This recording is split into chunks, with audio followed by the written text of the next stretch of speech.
안녕하세요. 다산에듀 원장 전명칠입니다. 자, 이번 시간 RLC 회로의 종합적인 계산을 한번 해보죠.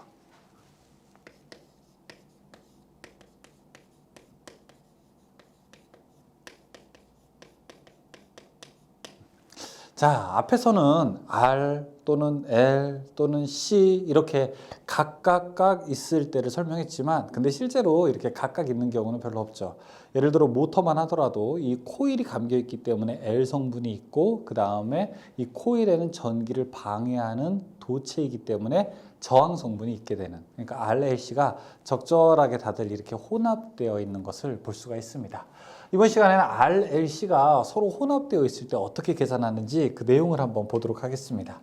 일단 제가 그림을 한번 그려볼게요. 이렇게 R 하나 그리고요. 그 다음에 L 또 하나 그리고요. 그 다음에 C 이렇게 하나 그렸습니다. 그 다음에 여기다가 이제 가해주는 전압은 당연히 지금은 교류의 시간이니까 교류를 이렇게 넣어줬습니다. 다시 한번 여기 있는 게 뭐라고요? R, 그 다음에 여기 있는 게 L, 그 다음에 여기 있는 게 C가 됩니다. 반듯한가요? 지금 반듯하게 그렸나? 좀 삐뚤게 그리긴 했는데.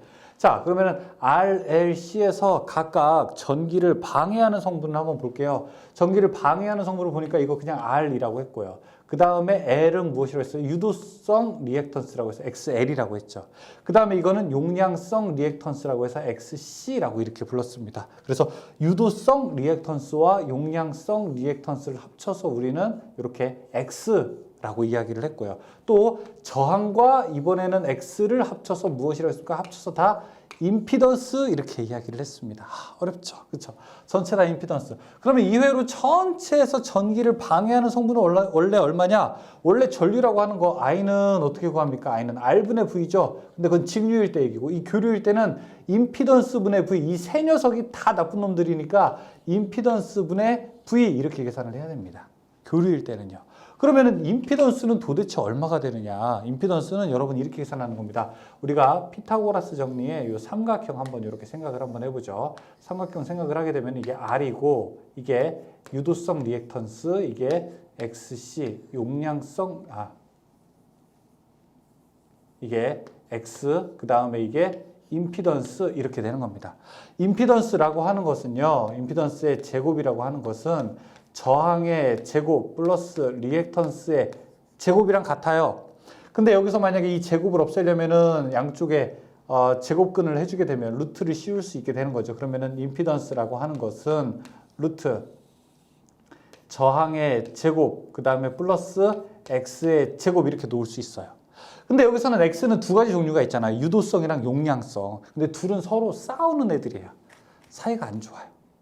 서로 싸우는 애들이에요. 그래서 자, 이 값은 실제로 어떻게 되느냐? 이렇게 가서 R의 제곱 플러스 그 다음에 유도성 리액턴스 빼기 용량성 리액턴스에다가 제곱을 한 것과 같습니다. 유도성 리액턴스 빼기 용량성 리액턴스의 제곱. 그러면 유도성 리액턴스는 얼마가 됩니까? 조금만 더 가볼게요. 자, 힘드시겠지만 계속 갑니다.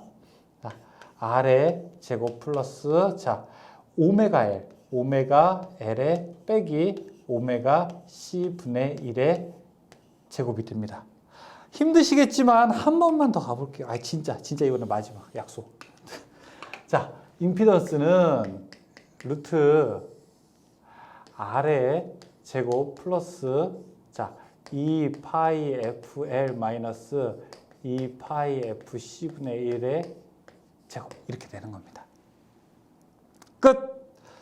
여러분 축하드립니다. 여러분은 지금 바로 이 순간 이제 7분응선을 넘었습니다. 전기 이론 7분응선이냐고요? 아니요. 전기 기능사의 7분응선을 넘으셨습니다. 앞으로는 오르막이 조금 있을 수도 있지만 이제부터는 편안한 길을 가시면 됩니다. 정말 고생 많으셨습니다. 자, 그렇게 해서 우리가 이 전체 리액턴스는 유도성 리액턴스와 용량성 리액턴스의 차이라고 볼 수 있다. 그러면은 사실은 어떤 게 제일 좋은 걸까요? 제일 좋은 거는 전기에서는 이 리액턴스 성분이 작아지면 작아질수록 임피던스와 저항이 같아지게 되죠. 그래서 저항 성분이 대부분을 차지하는 것, 임피던스에서 대부분을 차지하는 것을 사실은 가장 이상적인 형태로 놓게 됩니다. 이상적인 형태로 놓게 됩니다. 자, 이것이 바로 전체 임피던스의 식이 됩니다. 이 식은 어디서부터 나오게 된다? 바로 여기서부터 기본적으로 파생되는 식이다라고 볼 수 있게 됩니다. 그러면은 자, 책 이제 합성 임피던스라고 해서 식 4-16이 있고요. 그 다음에 식 4-17, 그 다음에 식 4-18이 있는데 이거는 그냥 버릴 거예요. 이거는 뒤에 문제로 그냥 한 2개 정도 풀어보도록 하겠습니다. 그렇게 중요한 게 아니니까요. 다음에 그럼 무슨 얘기가 나오냐? 자, 이제 드디어 공진이라고 하는 게 나옵니다. 공진. 여기 이제 이렇게 와인잔이 하나 있습니다. 포도주를 탁 넣는 이런 와인잔이 하나 있습니다. 여러분들이 딱 텔레비전을 보니까 이제 어떤 이렇게 이러면 안 되는데 사람이 이렇게 생기면 안 되는데 사람 같나요? 사람 같나요? 죄송합니다. 제가 여기까지입니다. 사람이죠. 이제 눈은 안 그리겠습니다. 눈은 한번 그려볼까요?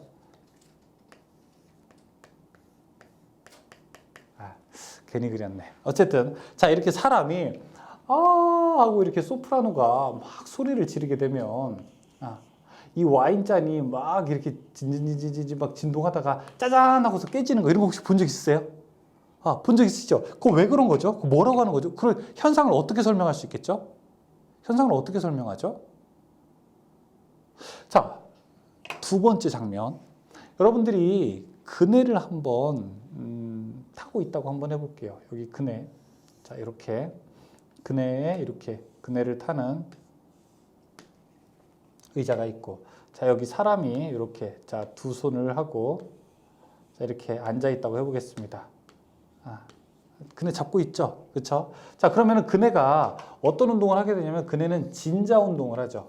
자, 여기를 가운데로 했을 때 여기까지 왔다가 그 다음에 다시 이쪽으로 가서 이 앞까지 이렇게 가게 되죠. 그렇죠? 왔다 갔다를 이렇게 반복하게 됩니다. 계속 왔다 갔다 왔다 갔다. 그러면 제가 이 그네를 밀려고 해요. 그럼 어떻게 밀어야 돼요? 잘 생각해 보세요. 이게 갔다가 오고서 다시 어떨 때 내려갈 때 밀어야 되겠죠. 올라올 때 미시는 분 있어요? 근데 좀 세게 밀어야 되는데 그럼 좀 뭔가 이상하지 않습니까? 밀어야 되는 건 분명히 갔다가 왔다가 다시 내려갈 때 밀고 내려갈 때 밀고, 그쵸? 이렇게 해야지 어떻게 됩니까? 이 진폭이 더 커지게 되는 거죠. 동의하세요? 빨리 동의하셔야지 이게 끝납니다. 동의하십니까? 네, 그쵸? 자, 그 얘기는 뭐냐? 이 그네가 가지고 있는 고유한 진동수와 내가 밖에서 가해주는 고유한 진동수가 일치해야 된다는 겁니다. 와인잔이 왜 깨지냐? 원래 이 유리는 기본적으로 가지고 있는 고유한 진동수가 있어요. 진동수가 어디 있습니까? 모든 물체는 떨립니다. 계속 지금 떨리고 있어요. 떨리고 있는데 여기에서 하고 소리 질러서 밖에서 이 주파수와 여기 주파수가 공명 맞는 순간 이제 이게 강력하게 깨지게 되는 거죠. 깨지게 되는 겁니다. 그러니까 내부 진동수와 외부에 있는 진동수가 같아질 때 이것을 우리가 일종의 공진 현상이라고 하게 됩니다. 그러면은 이게 도대체 지금 왜 이런 얘기를 하는 건데, 우리 전기 배우러 왔는데. 여러분 보세요. 텔레비전이라든지 이렇게 라디오 있다고 한번 해보겠습니다. 라디오를 보게 되면은 내가 라디오에서 음악을 듣잖아요. 어떻게 가능한 거예요? 지금 여러분들 우리 눈에 보이지는 않지만 제 주변에도 엄청나게 다양한 주파수들이 움직이고 있습니다.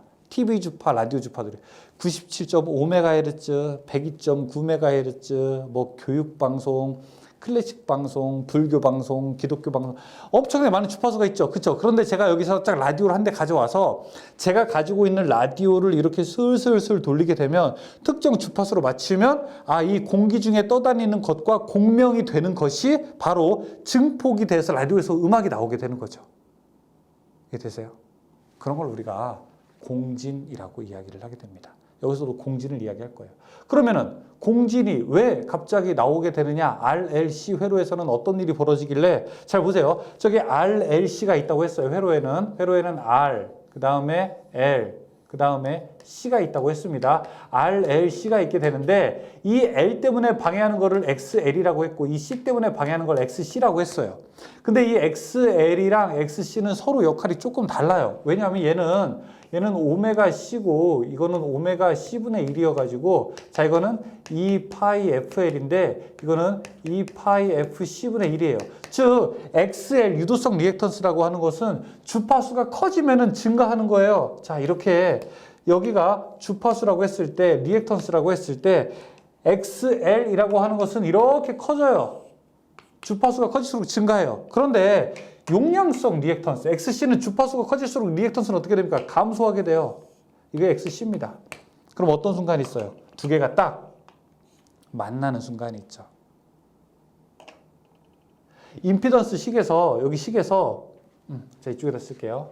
임피던스 식에서 루트 R의 제곱 플러스 XL 마이너스 XC의 제곱이 있는데 XL이 커지거나 XC가 커지거나 주파수를 살살 조절하게 되면은 한쪽이 작아지면서 한쪽이 커지는 한쪽이 커지면서 한쪽이 작아지는 딱 두 개가 일치하는 순간이 있다고. 딱 이렇게 특정 주파수에서 그럼 두 개가 같아지면 어떤 일이 벌어지게 됩니까? XL과 XC가 같다면은요 요 값은 얼마가 돼요? 백이니까 얼마? 0이 되는 거죠. 0. 그러면 임피던스는 누구만 남게 돼요? 임피던스는 저항 혼자만 남게 되네요. 여기는 0이니까. 그럼 이 값은 뭐가 돼요? 임피던스는 곧 그냥 저항 하나만 되는 거죠. 그래서 이걸 우리가 무엇이라고 하느냐 이런 것을 우리가 바로 공진이라고 하게 되고 이게 직렬 회로에서 발생하게 되면은 우리가 직렬 공진이라고 그런다. 직렬 공진에서는 임피던스가 저항과 같아지게 되니까 원래 전기를 방해하는 놈들은 세 놈이었다고요. 그렇죠? 근데 세 놈이었는데 두 놈이 서로 싸우다가 둘 다 없어지게 되니까 누구만 좋은 거예요? 어부지리인 거죠. 어부지리. 그냥 하나만 남게 되는 거죠. 그래서 직렬 공진일 때는 임피던스가 어떻게 된다? 가장 작아지게 된다. 왜? 뒤에 리액턴스가 없어지니까. 직렬 공진일 때는 임피던스가 그래서 최소가 되고 임피던스가 가장 작아지니까 전류 I는 임피던스분의 V인데 전류는 어떻게 됩니까? 최대로 흐르게 됩니다. 최대로 흐르게 됩니다. 그럼 이때 공진 주파수는 어떻게 구하게 되느냐? 공진 현상이 나타나는 주파수는 계산해 보게 되면은 공진 주파수라고 하는 것은 이렇게 공진 현상이 일어나는 것은 XL과 XC가 같아지는 경우죠. 그럼 XL이라고 하는 것은 어떻게 됩니까? 오메가 L이고 XC는 오메가 C분의 1이 되는 거죠. 자, 요거 요쪽으로 옮기게 되면 이거 이쪽으로 옮기게 되면은 자, 이 식은 이쪽으로 가서 자, 오메가의 제곱은 LC분의 1이 되는 거죠. 오메가는 뭐가 됩니까? 오메가는 2파이 F가 제곱. 자, 이것의 제곱은 LC분의 1이 되는 거죠. 맞습니까? 자, 그러면 양쪽을 루트 씌우게 되면은 이 파이 F라고 하는 것은 루트 LC분의 루트 1은 1이니까 그냥 1이 되고 자, 이때 F 주파수는 어떻게 되느냐? 주파수는 2파이 루트 LC분의 1이 됩니다. 그래서 이 식을 우리는 무엇이라고 하게 되느냐? 바로 공진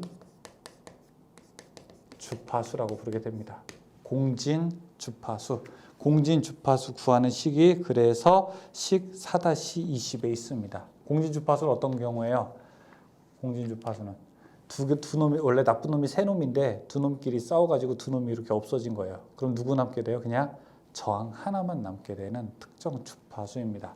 공진일 때는 뭐가 좋습니까? 직렬 공진이 생기게 되면은 임피던스가 최소가 되고 전류는 최대가 돼요. 그럼 이거랑 반대급부인 병렬 공진도 있거든요. 병렬 공진에서는 임피던스가 최대가 되고 전류가 최소가 됩니다. 그건 이제 반대급부일 때를 이야기하고 있는 거죠. 자, 이 이야기를 알게 되면 이제 우리가 관련된 문제들도 전체적으로 한번 바라볼 수가 있습니다. 문제는 꽤 많아요. 29문제가 되는데 같이 한번 풀어볼게요. 자, 준비되셨습니까? 저는 준비됐는데. 네, 그럼 한번 자, 지우고 같이 한번 보죠.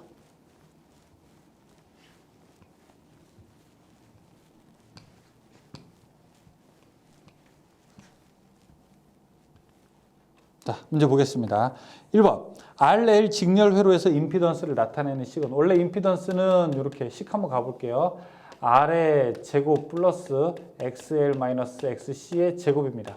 근데 이거는 RLC가 모두 다 있는 경우이고 만약에 여기에서 C가 없다, RL이다라고 하게 되면은 식 이렇게 놓을 수 있겠죠. 그럼 변형돼서 루트 R의 제곱 플러스 그냥 XL의 제곱 이렇게 놓을 수 있겠죠. C가 없게 되니까 답은 3번이 됩니다. 2번 저항 9 용량 리액턴스 10이다. 임피던스는 얼마큼이 되는가? 저항 9 그 다음에 용량 리액턴스 12 하면은 여기 9의 제곱 플러스 12의 제곱 이렇게 놓을 수 있겠네요. 계산하게 되면은 15 나오게 될 겁니다. 3번 임피던스는 2 플러스 J11 그 다음에 임피던스는 4 마이너스 J3의 직렬 회로에서 교류전압 100V를 가할 때 합성 임피던스는 어떻게 되는가? 자, 복소수랑 같이 했어요. 자, 2 플러스 J11이라고 했고요. 그 다음에 4 마이너스 J3이라고 했습니다. 그럼 이거 얼마가 될까요? 합성 임피던스는 앞에 있는 거 더하게 되면 6이죠. 뒤에 있는 거 더하면 플러스 J8 왔구나. 자, 6, 8은 10. 좋아요. 10. 임피던스가 10인 거죠. 자, 그때 이 흐르는 전류 I는 임피던스 분의 V라고 했으니까 임피던스가 10이고 이때 전압이 100V를 가했다고 했으니까 얼마입니까? 이거 10A가 되는 거죠. 답은 임피던스죠. 합성 임피던스 물어보는 거죠. 뭐 계산할 필요 없는 그냥 전류가 아니라 임피던스죠. 임피던스 10 그냥 끝났네요. 여기서. 4번 6ohm의 저항과 8ohm의 용량성 리액턴스의 병렬 회로가 있다. 이 병렬 회로의 임피던스는 얼마큼인가? 원래 이게 직렬이잖아요. 병렬일 때는 어떻게 계산하냐면은 여기에 분의 1, 분의 1, 분의 1, 분의 1 이렇게 계산합니다. 병렬일 때는 그냥 그렇게만 넣어주면 돼요. 자, 그래서 여기일 때는 6이랑 8이 들어가 있으니까 임피던스는 루트 6분의 1 플러스 6분의 1의 제곱 플러스 8분의 1의 제곱 분의 1 이렇게 계산합니다. 이렇게 계산하게 되면은 아마 4번 4.8 나올 겁니다. 5번 임피던스 6 플러스 J8에서 컨덕턴스는 얼마큼이냐? 자, 이 문제는 그런데 요즘에 간혹 출제가 좀 됩니다. 출제 빈도가 예전에는 낮았는데 최근에는 조금 더 올라가고 있어요. 원래 임피던스가 이렇게 6 플러스 J8이라고 해서 이것을 우리가 그냥 절대값, 그냥 크기로만 하게 되면 딱 10이라고 할 수 있죠. 그런데 이 문제는 컨덕턴스가 얼마냐? 컨덕턴스라고 하는 것은 이 임피던스의 임피던스의 역수를 어드미턴스라고 하거든요. 그래서 임피던스 분의 1을 했을 때 6 플러스 J8 분의 1을 했을 때 이걸 여러분 이제 계산기로 하시면 됩니다. 그냥 공학용 계산기로 하시면 돼요. 그러면 이게 0.06 마이너스 그 다음에 0J 0.08 모 이렇게 될 텐데 이 앞에 있는 이 실수부 이 앞에 있는 실수의 부분을 우리가 컨덕턴스라고 하게 되고요. 그 다음에 여기 허수부, J 다음에 있는 허수부를 우리가 서셉턴스라고 부르게 됩니다. 서셉턴스. 지금 이제 컨덕턴스는 0.06이 되겠죠. 6번 어드미턴스의 실수부를 무엇이라고 하는가? 지금 실수부 했죠. 컨덕턴스, 임피던스의 역수를 어드미턴스라고 합니다. 7번 임피던스 6 플러스 J8에서 서셉턴스는 얼마큼이냐? 서셉턴스 여기 0.08. 8번 저항 8ohm과 코일이 직렬로 접속된 회로에 200V의 교류 전압을 가하면 20A의 전류가 흐른다. 코일의 리액턴스는 얼마큼이 되겠는가 물어보겠다. 저항 8ohm과 코일이 직렬로 접속된 회로에. 자, 이거는 조금 추리력을 가하네요. 저항과 이게 8ohm이고 자, 이거는 몰라요. 그냥 X. 자, 이때 200V의 전압을 가했더니 이 양쪽에다가 200V의 전압을 가했더니 여기 흐르는 전류가 얼마라고 했냐면은 20A라고 하게 됩니다. 그럼 이때 리액턴스는 얼마냐라고 물어보게 되는 거죠. 그럼 이 회로의 임피던스 볼까요? I는 임피던스 분의 V니까 임피던스는 I 분의 V예요. 그러면은 전류가 20이고 전압이 200이면은 이 회로의 임피던스는 10ohm이네요. 끝. 8뭐는 10. 8이랑 어떤 거를 더해야지 10이 되죠? 여기서 근데 갑자기 8 더하기 2가 10입니다. 나오게 되면 진짜 저 실망 엄청 하는 겁니다. 진짜. 아셨죠? 8이랑 뭘 더해야지 10이 돼요? 전기 9구단 서로 다른 거죠. 이게 저항이면은 8, 2가 10이죠. 하지만 저항과 리액턴스잖아요. 8, 6의 10이죠. 8, 3, 4는 5, 8, 6은 10이죠. 자, 그 다음에 9번. 6 R은 6, 그 다음에 XC는 8ohm일 때 임피던스 6-J8로 표시되는 것은 일반적으로 어떻게 되는가? 6-J8이잖아요. 이것은 우리가 RC 병렬 회로일 때 이렇게 표기하게 됩니다. 그냥 RL일 때는요, 이거 이렇게 8 플러스 J6 이렇게 표기하게 됩니다. 더하기로 표기하게 됩니다. 10번. R은 지금 그 RC인지는 어떻게 하냐? XC라고 했잖아요. XC가 8이라고 했잖아요. 10번 R은 3옴, 오메가 L은 8옴, 오메가 C분의 1은 4옴인 RLC 직렬 회로의 임피던스는 어떻게 되는가 물어보고 있습니다. 임피던스는 루트 R의 제곱 플러스 XL 마이너스 XC의 제곱 계산합니다. 지금 여기 R이 얼마라고 했냐면은 3이에요. 그러니까 루트 3의 제곱 플러스 XL이 얼마냐? 이게 8이고 이게 4예요. XC가. 이게 오메가 C분의 1이니까 4. 8 빼기 4는 4. 3, 4는 얼마? 3 더하기 4는 얼마? 5. 답은 1번. 11번 어떤 회로에 50V의 전압을 가하니 8 플러스 J6 암페어의 전류가 흘렀다. 이 회로의 임피던스는 어떻게 되는가 물어보고 있습니다. 자, 임피던스는 I분의 V. 전류가 얼마 흘렀다고 해요? 8 플러스 J6. 8 플러스 J6분의 전압은 50 이렇게 계산합니다. 이거 얼마일까요? 계산기로 계산합니다. 공학용 계산기로 하게 되면은 아마 4 마이너스 J3 이렇게 나올 겁니다. 자, 하지만 여러분 쉬어가는 코너. 야, 여러분 한숨 돌리세요. 한숨 돌리세요. 이렇게. 자, 한번 이렇게 어깨 피면서 제가 이거 공학용 계산기를 어떻게 계산하는지, 계산기는 내부에서 어떻게 생각하는지 그걸 한번 해볼게요. 자, 이게 8 플러스 J6분의 50이잖아요. 자, 이거 계산하는 방법은 이 켤레 복소수라고 해서 분모의 부호가 반대인 걸 곱해주게 됩니다. 8 마이너스 J6을 분모 분자에다가 이렇게 곱해주게 돼요. J6. 그럼 이거 어떻게 되냐? 8, 8 하게 되면 64죠. 그 다음에 8, 6하고 이렇게 하게 되면 둘 다 없어지게 돼요. 6, 8에 48인데 부호가 반대니까 없어지고 6, 6 하게 되면 어떻게 되는가? 36이죠. 그쵸? 마이너스가 아니라 근데 J는 JJ 곱하게 되면은 이거는 마이너스 1이니까 플러스가 되어서 플러스 36이 됩니다. 이렇게. 분의 8, 5 하게 되면은 400 마이너스 6, 5 하면은 J 300이 됩니다. 그럼 이 값 어떻게 되냐? 두 개 더하게 되면은 100이죠. 100분의 400 마이너스 J300. 그러면 100으로 약분하게 되면은 4 마이너스 J3. 이렇게 똑같죠. 그쵸? 계산기로 계산하게 되면은 원래 이 과정을 거쳐야 되는데 계산기 있는데 뭐하러 이렇게 해요. 계산기로 하면 딱 4-J3 이렇게 나오게 되는데 답은 3번이죠.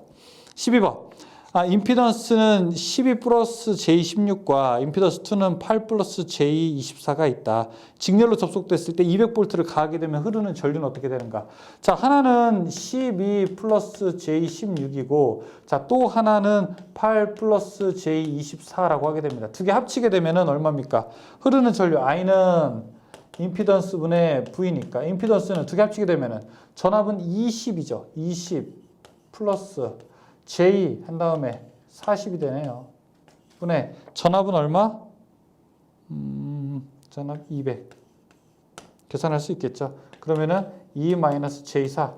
2-J4 절대값 크기로 구하게 되면은 루트 2의 제곱 플러스 4의 제곱하게 되면 우리가 절대값 크게 알 수 있겠죠. 답은 2번 4.47. 13번 RL 직렬 회로의 교류전압 V는 VM 사인 세타를 가했을 때 회로의 위상과학을 나타낸 것은 무엇인가 물어보고 있습니다. 자, 이렇게 나타내게 됐을 때 여기를 R, 이쪽을 XL, 이쪽을 임피던스 이렇게 RL 회로니까 자, 그러면 이때 이 XL이라고 하는 것은 오메가 L인 게 되는 거죠. 여기 세타라고 하게 되면은 이 각도 탄젠트 세타. 탄젠트는 밑변분의 높이니까 탄젠트 세타는 여기 오메가 L 분의 R이 되는 거고 여기서 세타라고 하는 것은 아크 탄젠트 이 반대편으로 넘어가서 오메가 L 분의 R 이렇게 됩니다. 아니죠. 탄젠트는 이렇게 잘못됐죠. R 분의 오메가 L이죠. R 분의 오메가 L, R 분의 오메가 L. 자, 크게 신경 쓰지 마십시오.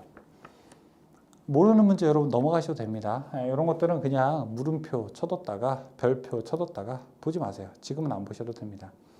나중에 시간이 아주 많을 때 더 이상 공부할 게 없다. 내가 이제 그럴 때 그때 보시면 됩니다.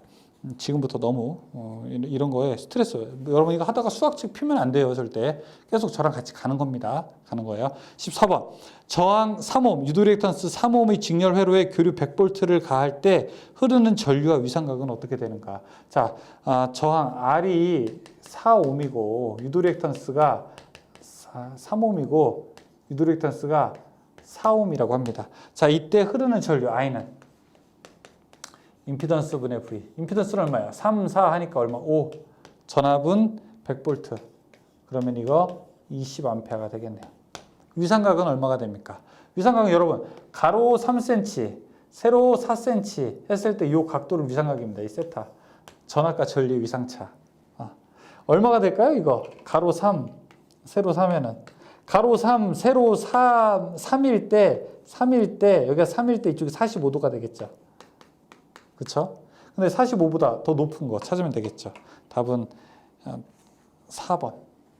20A에 53도. 이렇게 해도 되고, 원래 탄젠트 세타, 아크 탄젠트 3분의 4 이렇게 계산하면 또 나오게 됩니다. 15번. 그림과 같은 RC 병렬 회로의 위상각은 어떻게 되는가 물어보고 있습니다. 이것도 밑에 해설 보시고 한번 보십시오. 오메가 CR 이렇게 됩니다. 오메가 CR 아크 탄젠트 오메가 CR 16번 RL 직렬 회로에서 서셉턴스는 어떻게 되는가? 서셉턴스는 뭐라고 했어요? 서셉턴스는 이 임피던스의 역수를 취했을 때 허수부를 우리가 서셉턴스라고 하게 된다고 했죠. 그러면은 임피던스 분의 1인데 임피던스는 무엇이냐? R 플러스 JXL 분의 1입니다. 자, 이것을 거꾸로 해서 쭉쭉쭉 계산하게 되면은 답은 4번처럼 나오게 됩니다. 17번 R은 6옴, XC는 8옴이 직렬로 접속된 회로에 10A가 흐른다면 전압은 어떻게 되겠는가 물어봅니다. 전압 V는 I 곱하기 무엇입니까? 임피던스 이렇게 놓을 수 있겠죠. 원래 IR인데 I 곱하기 임피던스. 그러면 I가 얼마라고 했냐면 지금 10A예요. 그러면은 임피던스는 6 마이너스 J8 이렇게 표기해야 되겠죠. 6 마이너스 J8 표기해야 되겠죠. RL 직렬일 때는 6 플러스 J8이고요. 그럼 이 계산하게 되면은 60 마이너스 J80이 됩니다. 답은 몇 번? 2번. 8번, 18번. R은 5옴, L은 30mH의 RL 직렬 회로에 V는 200V, 주파수는 60Hz의 교류 전압을 가할 때 전류의 크기는 어떻게 되는가 물어보고 있습니다. 자, 18번 쭉 해서 그 해설처럼 지금 임피던스는 얼마가 나옵니까? 임피던스 원래 구하던 대로 하게 되면은 12.365옴이 나오게 되죠. 이때 흐르는 전류 I는 임피던스 분의 V 하게 되면 임피던스가 12.36, 전압은 얼마 가해졌냐면은 전압은 200V 가해졌으니까 자, 이 값 계산해요. 16.17A가 되겠네요. 19번. 그림과 같은 RL 병렬 회로에서 R은 25옴, 그 다음에 오메가 L은 3분의 100옴일 때 200V 전압을 가하면 코일에 흐르는 전류는 어떻게 되는가? 코일에 흐르는 전류 I는 XL분의 V. XL은 뭐예요? 오메가 L분의 V. 근데 지금 여기서는 오메가 L이 3분의 100이래요. 그럼 이거 3분의 100분의 전압이 얼마입니까? 지금 200V 하게 되죠. 그럼 이 200분의 얼마예요? 이거 100분의 600 하면은 100분의 600 하면 6A? 답 3번 되겠네요. 계산기로 해보세요. 20번. 그림과 같은 회로의 교류 전압 E는 100하고 페이저라고 이걸 부르게 됩니다. 페이저. 그러니까 시료값이 100이고 각도가 0일 때 인가할 때 전체 전류는 어떻게 되는가 물어보고 있죠. 자, 조금 어려운 문제예요. 안 보실 분들은 안 보셔도 됩니다. 괜히 이제 정신 건강에 해롭습니다. 이런 것들. 자, 여기가 5옴이고요. 그 다음에 여기가 8, 그 다음에 6옴이에요. 8, 그 다음에 6옴. 그러면은 여기가 이제 8, 6을 합치게 되면 우리가 8 플러스 J6이다 이렇게 표현을 할 수 있어요. 두 개를 합성 임피던스 어떻게 합니까? 합분의 곱 이렇게 계산하게 되죠. 똑같이 적용됩니다. 그러면 임피던스는 합분의 곱 5 플러스 합분의 8 플러스 J6 분의 합분의 곱 5 곱하기 8 플러스 J6 이렇게 계산합니다. 이 값 계산하면은 3.41 플러스 J0.73 나와요. 이때 흐르는 전류 I는 임피던스 분의 V 계산하게 되면 전압이 100V니까 자, 이거 집어넣고 100V 집어넣게 되면은 28 마이너스 J6 이렇게 나온다고 하네요. 답은 4번입니다. 이게 보통 이제 기사 정도에 나오는 문제인데 전기 기능사에서도 가끔 기사 문제가 출제가 됩니다. 21번 RLC 직렬 회로에서 임피던스의 크기를 나타내는 것 누가 봐도 3번 그냥 딱 찍을 수 있죠. 22번 R은 4옴, XL은 8옴, XC가 5옴이 직렬로 연결된 회로에 100V의 교류를 가했을 때 흐르는 전류와 임피던스는 어떻게 되는가 물어보고 있습니다. 자, 임피던스는 어떻게 돼요? 자, 여기 R의 제곱 플러스 XL-XC의 제곱이면은 여기가 4고 여기가 8이고 여기가 5게 되면은 4는 얼마? 5ohm이 되죠. 흐르는 전류는 얼마큼이 됩니까? 공급된 전압이 100V니까 I는 임피던스 분의 V 하게 되면 5분의 100은 20A죠. 이때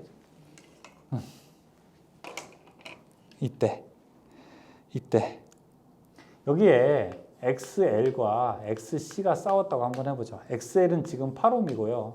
XC는 5ohm입니다. 누가 이깁니까? XL이 이기죠. 그럼 이 회로 전체는 어떤 성질을 띠게 될까요? 이 회로 전체는 유도성을 띠게 됩니다. 얘가 이기면 유도성, 얘가 이기면 용량성. 두 개가 똑같으면 공진 이렇게 됩니다. 23번 RLC 직렬 공진 회로에서 최소가 되는 것은 임피던스 값 2번. 24번 그림 같은 RC 병렬 회로에서 합성 임피던스는 3번. 이거 그냥 보십시오.